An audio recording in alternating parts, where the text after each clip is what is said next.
Welcome everyone, I'm Wilson Casedo and you're watching my sports blog.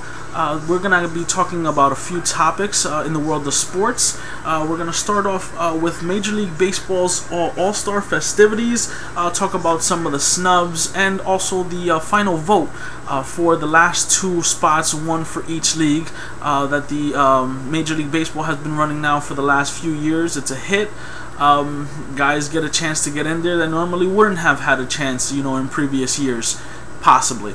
Let's start off with the snubs. Every year, there are plenty of guys in each league who feel like they were deserving of an all-star spot, but unfortunately, there aren't enough spots on the all-star teams to get everyone. And Major League Baseball also does require that every team be represented in their all-star festivities. So this is also one of the reasons why we get certain snubs and stuff of that nature. This year's a little bit different. For the National League, at least, Tony La Russa is managing the National League All-Stars, even though Tony La Russa is no longer an active manager in the major leagues. His St. Louis Cardinals now have Mike Matheny as their manager.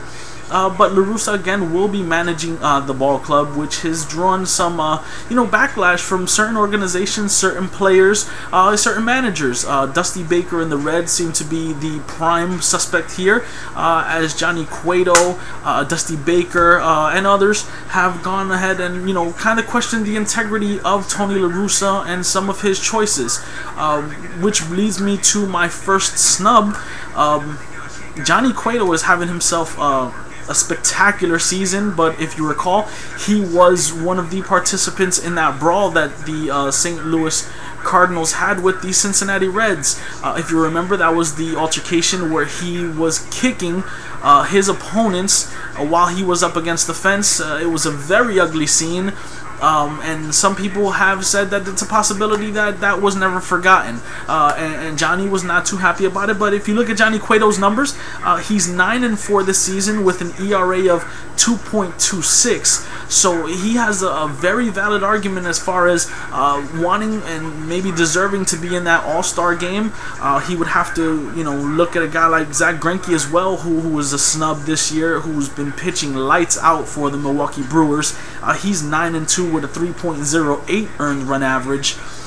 So even if both of those guys feel snubbed, one of those guys would have to go in over the other anyway. So you're always gonna get snubs and guys that deserve to get in there, but they're just not. It's something that we have fun with every year talking about it. It just kind of seems like for the first time, some of these snubs are actually coming out and really letting into the manager. In this case, Tony La Russa, for picking certain guys. Ron Washington isn't, Tony La Russa isn't alone in this. Ron Washington also has gotten some criticism. He did pick his own closer, Joe Nathan, as one of the last roster spots when you could have picked guys like Austin Jackson or AJ Pierzynski. Pierzynski is an interesting one. He's never been a real favorite unless you're on his team, and you can see he's like an agitator type of guy, but he's a guy that teammates rave about. But if he is on the other team, you can see where he may rub guys the wrong way. But AJ Pierzynski is batting .285. He has 14 home runs and 45 RBI. Edwin Encarnacion is batting .292, 22 home runs and 55 RBI. While Jake Peavy is 6-5 with a 2.96 earned run average. And he's a feel-good story. He's a guy who's very injury-prone, but he has pitched very well this season. But that record probably had a lot to do with the reason why he wasn't selected. Obviously, some of these guys may actually get in depending on if some of the guys who were voted in elect for whatever reason not to participate in the festivities. We've already seen Chipper Jones replace Matt Kemp in the All-Star game. Matt Kemp does say he does want to go forward participating in the Home Run Derby, which he is the captain of the National League team, so that'll be interesting to see how that goes. Mike Napoli of the Los Angeles Angels of Anaheim was voted in by the fans. Napoli had a great year to his season last season, but He has struggled this season, and going back to the Pierzynski thing, it seems like Pierzynski would have been the better bet here, but the fans sometimes have a tendency of choosing the wrong guy, but it is a fan's game, and they're going to continue to allow the fans to make the selections as far as the starters are concerned. All in all, the baseball All-Star Game is a great tradition. Home Run Derby's great. It's just Major League Baseball is at such a high right now, I believe, hopefully past all the steroid issues that has followed the sport over the last few years. Hopefully the game is cleaning itself up, and we'll get to continue to see some great baseball. There are some great rising stars: Mike Trout, Mark Trumbo, Andrew McCutchen. The list goes on and on with some of the great players. Bryce Harper has an opportunity to be one of the final ones chosen for the final vote that the American National League have been running for the last few years. If we could just take a look at some of the guys who are still left as far as the final vote is concerned. In the American League, we have Jonathan Broxton, Yu Darvish, Ernesto Frieri, Jason Hamill, and Jake Peavy, the aforementioned Jake Peavy. In the National League, we have Michael Bourne, David Freese, Bryce Harper, Aaron Hill, and the aforementioned Chipper Jones, who will now be off of that list, being that Matt Kemp, he will be replacing Matt Kemp. Baseball is in great hands with some of the young stars that are developing. And baseball's future is really bright as long as they can avoid any future hurdles with collective bargaining agreement and stuff of that nature. That's really going to play a pivotal part as far as where baseball continues to grow, especially here in the United States. But the future is looking very bright for Major League Baseball, and the sport is really coming back in a very nice way from the steroid scandal. Okay. On to our next topic. We're going to be talking about the NBA, starting off with the Brooklyn Nets. Michael Prokhorov is making a huge splash. He offered Gerald Wallace a huge 4-year, $40 million contract, which he cannot sign until July the 11th, but all signs point to Gerald Wallace signing that contract with the the Brooklyn Nets. Also, the Nets made a huge trade yesterday to acquire the services of Joe Johnson from the Atlanta Hawks. It is a huge contract number they are taking on. Joe is still owed 4 years at around $89 to $90 million. So that is a huge salary cap number. Joe Johnson is a very good player. That amount of money is normally reserved for an elite basketball player, which I'm not so sure Joe at this point is, and maybe even ever was. But Joe, not to take anything away from Joe Johnson, he has been a very good player in this league for a very long time. Obviously, the Brooklyn Nets are trying to re-sign Deron Williams, who has been with the team now for a year and a half, and he wants to see this team get better. There has been talk that Dwight Howard is still a name that the Nets are still interested in. There's actually a package out there right now, we hear, that has Dwight Howard coming to the Brooklyn Nets to be the centerpiece moving into their new building next year. The trade will have, supposedly has Chris Humphries and Brook Lopez, who would go to the other team, the Orlando Magic, presumably, unless there's a 3-team deal going on in some type of a sign and trade. Marshawn Brooks would also be included in that deal, which was a little bit of a sticking point earlier on.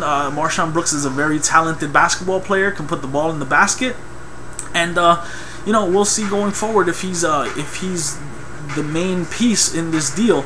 And the Nets are also willing to give up 3 first-round draft picks in the years 2013, 2015, and 2017, but those picks may not be as valuable going forward in those years because the Brooklyn Nets may be championship caliber, and those picks may turn out to be low first-round picks. So Orlando has to do some weighing on that as well.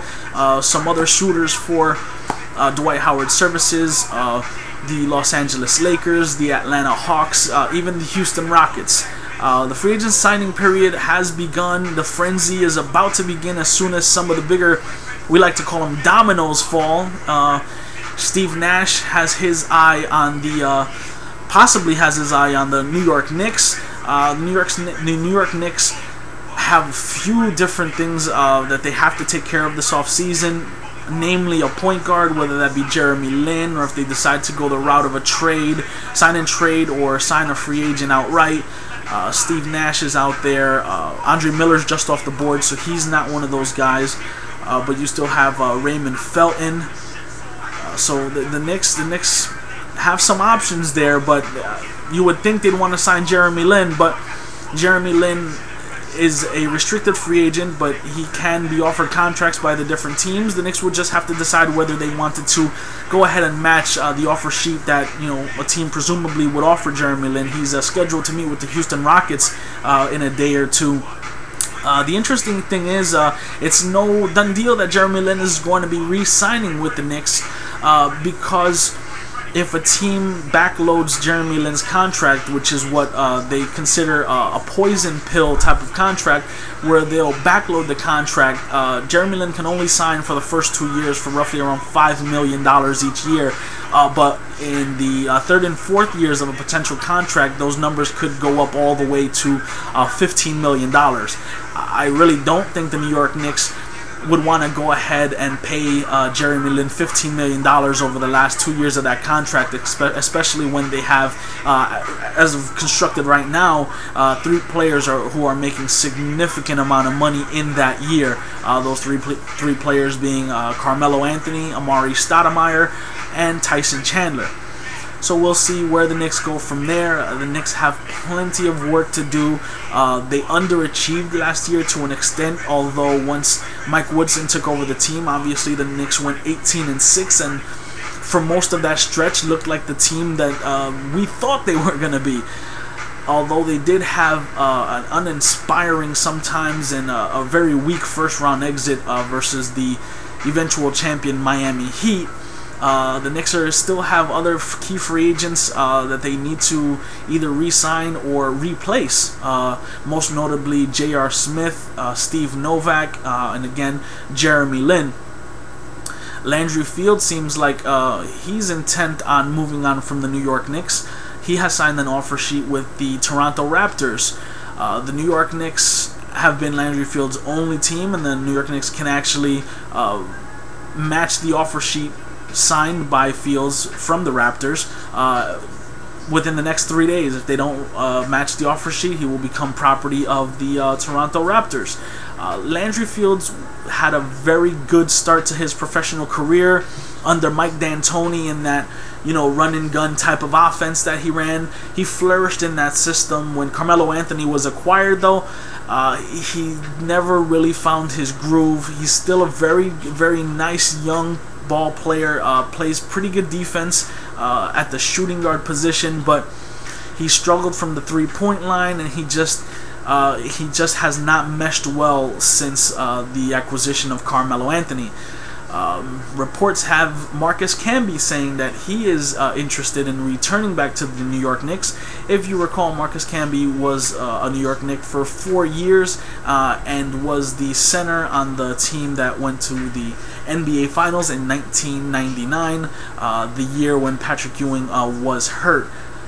Camby has enjoyed plenty of success in the NBA and would be a great addition to the New York Knicks to back up Tyson Chandler, the reigning Defensive Player of the Year. Marcus Camby has also won Defensive Player of the Year and is considered to be one of the best shot blockers of all time.